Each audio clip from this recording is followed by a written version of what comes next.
வணக்கம் பவித்ரா. கிருஷ்ணகிரி மாவட்டம் ஊதங்கரையில் அரசு சத்துணவு திட்டத்திற்காக வாங்கப்பட்ட முட்டைகள் தொடர்பாக புதிய சர்ச்சை எழுந்துள்ளது. இந்த முட்டைகள் திரும்ப அனுப்பப்பட்டதாக கூறப்பட்டாலும் அதற்கான ஆதார கடிதமானது இன்னும் சமர்ப்பிக்கப்படவில்லை. நாமக்கலில் இருந்து இந்த முட்டைகள் வாங்கப்பட்டதற்கான தற்காலிக ரசீது மட்டுமே காவல்துறையிடம் ஒப்படைக்கப்பட்டுள்ளது. இந்த ரசீதில் கையொப்பம், நிறுவன முத்திரை மற்றும் ஜிஎஸ்டி வரி ஆகியவை இல்லை.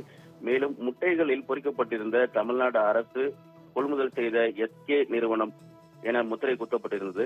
ஆனால் கொடுக்கப்பட்ட ரசீதில் எஸ்கே நிறுவனம் என்ற பெயரில் ரசீதுகள் இல்லாதது மேலும் கவனத்தை ஈர்த்துள்ளது. இதேபோல் அவசர கதியில் வண்டியின் பதிவு எண் மட்டுமே எழுதப்பட்டு திருப்பத்தூர் மாவட்டத்திற்கு பதில் தருமபுரி மாவட்டமும் என எழுதியுள்ளனர்.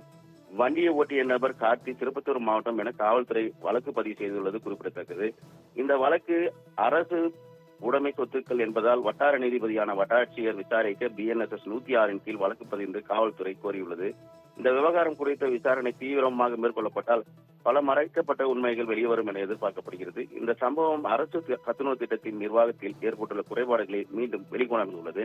தற்சமயம் சட்டசபை நடந்து கொண்டிருக்கும் நேரத்தில் இதுபோன்ற விவகாரங்களை உடனடியாக விசாரிக்க வேண்டும் என பொதுமக்கள் எதிர்பார்க்கின்றனர். பவித்ரா.